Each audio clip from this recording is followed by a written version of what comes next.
కథ 2 కృష్ణుడి గర్విష్టి భార్య. సద్గురు.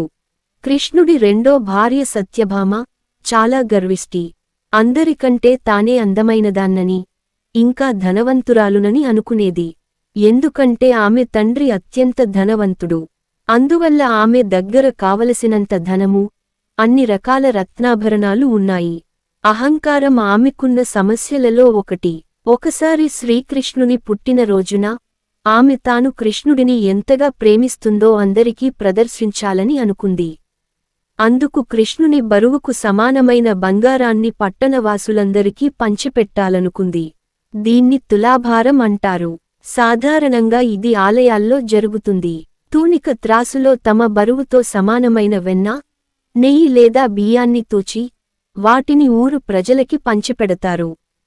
బియ్యము, పప్పు, ఉప్పు, బంగారం ఇలా